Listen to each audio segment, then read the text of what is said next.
Hello, welcome to Hawaii.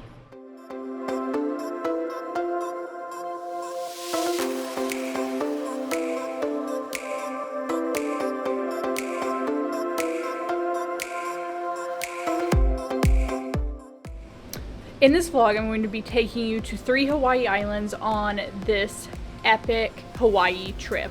I'm so glad to have you here. We landed about an hour ago on Kauai and we're here for a couple days. It is the winter time and that means that it's whale watching season, so that's the first excursion on our to-do list. Other than that, looking forward to just exploring the island, trying some local food, and I am so thrilled that you're here with me. So let's get this trip started, shall we? All cozy, ready for bed. We walked over for dinner to Sleeping Giant Grill. Really cute, cozy, local seeming spot. Very humble digs, but really fresh food. I had fish tacos. They were pretty good. The rest of the group had a poke bowl and then some ahi tuna plate. Prices were pretty good. Everybody was pretty happy. It was nice to be able to walk there. Then we stopped at a shaved ice place on the way back to the hotel, and I just got a scoop of macadamia nut ice cream. It was pretty good. We got in pretty late, and of course with the big time change, we're all pretty tired, so I'm going to sleep and probably wake up pretty early in the morning. I'll catch you tomorrow.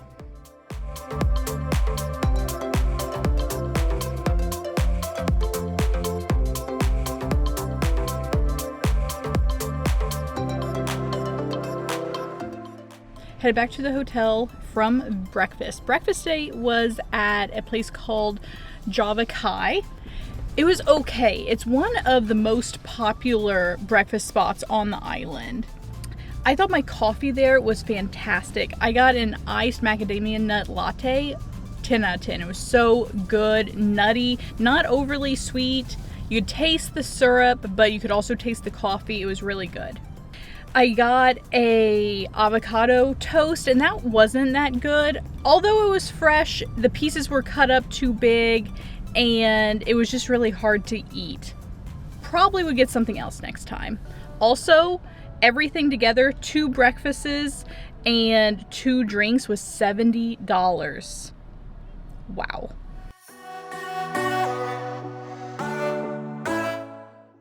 It's a little while later on day 2. The morning we pretty well just chilled after lunch and kind of planned out some future days ahead. But we did end up at the plantation here on Kauai and we did a train tour. Train tour is about $20.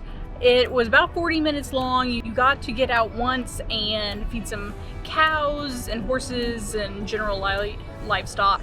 The main highlight of the tour was the history that they gave you about the plantation. I think it's worth it if you're in the area and you're looking for something to do. I think little kids would especially enjoy it.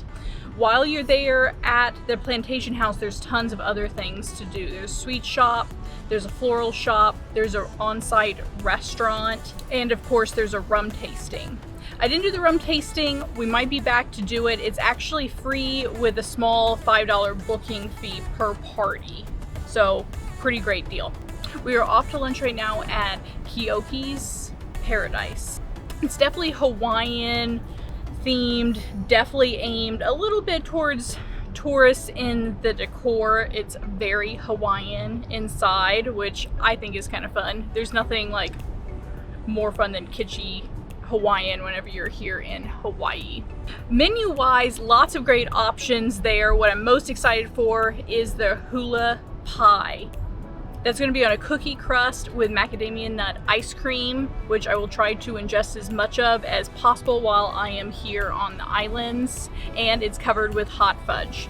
Sounds amazing. Excited to bring you along.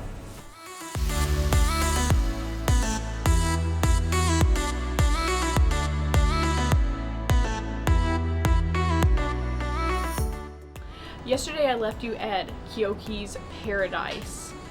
The food's okay, but you really want to go for the service and the ambiance there. However, the dessert was really good. I really wanted the hula pie, and it was really great.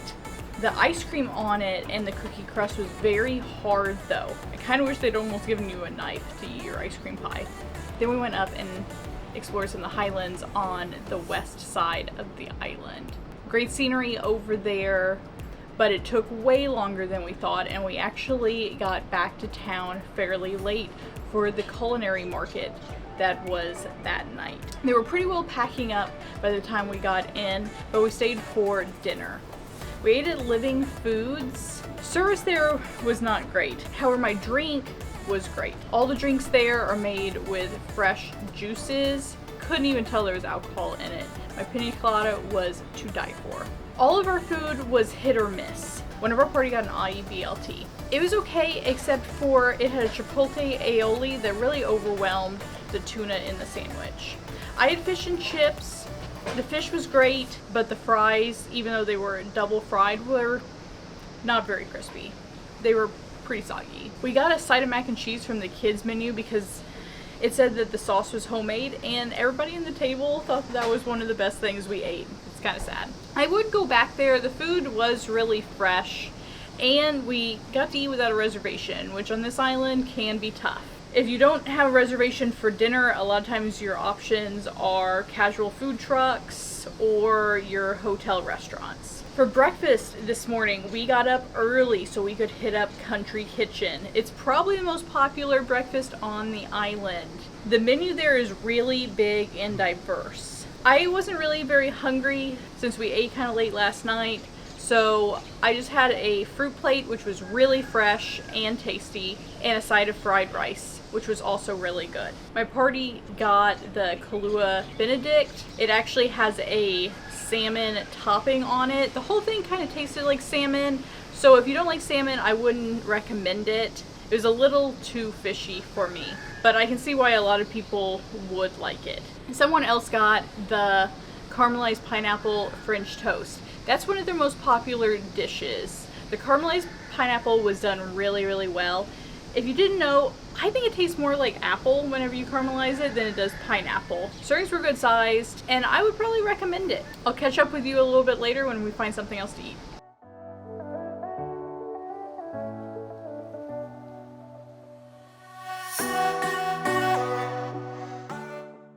Hey there, it's been a while since I caught you up, which means that I've been having a great vacation. I last left you in Kauai, and we've been in Maui for a couple days. We're actually getting ready to leave Maui, so whirlwind trip. In Kauai for lunch, after exploring the north part of the island, we stopped at a food truck called Tony's Catch. It was recommended to me by some friends in the Midwest. It really didn't disappoint. Really great food. Small menu because it's a food truck, but you really can't go wrong with anything. I had a burrito that had fries and steak and cheese sauce in it. Oh, it was so good on that rainy, drizzly day that was our last day in Kauai. We then flew to Maui. It was still kind of wet and drizzly that night. I was like, let's get something homey, comforting. So we stopped on one of my bucket list restaurants. That's Tiffany's. Tiffany's has been a local staple in Maui for years, but it was recently bought by Sheldon that won Top Chef many, many years ago. I'm not sure what season that was. I get just too many seasons to keep them all straight. And he revamped it. It's had mixed reviews since then because prices went up, but it really was good. I loved the varied menu. It was really inspired food. Great takes on Asian and Hawaiian staples. Really highly recommend. It was also served family style. I would say not small plates, but medium plates, so you could share a couple amongst a group. It's my favorite way to dine. You should definitely check it out if you fly into Maui. It's only about 10 minutes from the airport. I did want to talk to you a little bit about the Sheraton that we stayed at in Kauai. We paid $650 a night for that place, and I don't know if I would go back. It wasn't bad, but it really needed some TLC. The room was fine, it was clean, the staff that we dealt with was moderately nice, and it had a beautiful pool deck overlooking the ocean. The downsides is that it just needs a little bit of maintenance. The roof leaked, like it seriously leaked in the hallway. It actually dripped on one of my friend's shirts as we were walking down the hall. Like it was dripping wet in multiple places. Second, the bathtub needed to be really deep cleaned. That's really the only two problems that I encountered there. However, for $650 a night, you kind of want it to be just a little bit better. But that's not a terrible price for Hawaii. Here in Maui, we are staying at the Westin Vacation Club. I'll put its full name on screen because there's several Westins here in Maui. I have nothing bad to say about this hotel, except for the fact that it was around $1,500 a night. Yeah, $1,500. If you thought Maui was expensive, it's expensive.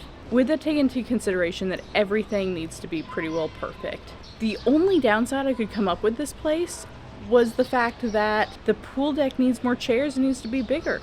During the middle of the day, you really can't find chairs. They're pretty well impossible to come by, and there's almost just not enough of them. That's mainly for the main pool deck. They do have some other smaller plunge pools that you can get seats at. And of course you can get seats on the beach. So not the worst thing. The views from here, or really anywhere in Maui, are just spectacular. We've had great weather after the first night, and I really like this resort. It's hard for me to say that I would come back because this was quite a bucket list check, and it was probably the most expensive hotel room I've ever bought. $3,000 plus for a 2-night stay is pretty hefty. We did get a 2-bedroom, and I couldn't find a speck of dust. I couldn't find a speck of wear on anything. It was immaculate. You know I'm picky, you guys. Yesterday I don't have much to tell you about. We went snorkeling. It was okay. There's tons of snorkeling companies. We went with, I believe, Pac Ocean. They were okay. I thought they were honestly just a little bit like rude, but they were dealing with a lot of other really rude tourists, so I'll give them a little bit of slack. And also, it was pretty affordable, and I love the conservation efforts that they do as a company. So feel free to support them. I wouldn't tell you not to go with them. On the way back, we stopped at a roadside staple and we had some pie. And then last night we really wanted to eat at Monkey Pod, which is really an island must-do. There's several on Kauai, Maui, and the main island. They do take walk-ins at all their locations, and they take reservations. So if you can't get a reservation, try going early and walking in. We arrived way too late last night for a walk-in, and so we ended up eating at Lanai's on the beach. By then we were starved. The food was fine. Service was great considering how busy they were. I would go there again. And that catches you up to right now, where I think we're gonna get dressed and find some breakfast around. We might actually have some here at the hotel. I really don't want to leave you guys. If any of you are coming to Maui, invite me along. I'll meet you here.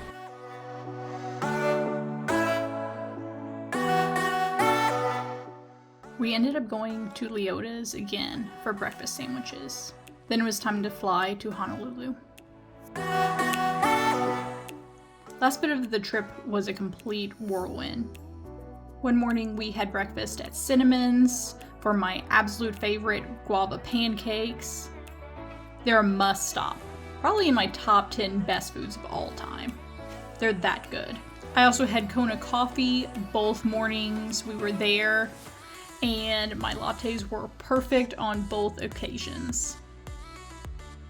One day we headed up to the North Shore to have a pretty chill day, just watching some surfing and exploring some food trucks. For New Year's Eve, we ate at Moku Kitchen. The entertainment was fantastic, but the food and service wasn't great. It really surprised our entire group since it's owned by the same people as Monkey Pod. That night we celebrated the new year in Honolulu out on the water. And I couldn't have asked for a better beginning to the new year. You could see fireworks all around the island. It was so magical. Our final day of vacation was full of relaxing and these gorgeous charcoal pancakes. And for our last evening, we went to a luau. The performers were so talented, especially the fire dancers. None of us enjoyed the food. It was served buffet style. The pork was okay, but everything else was underseasoned.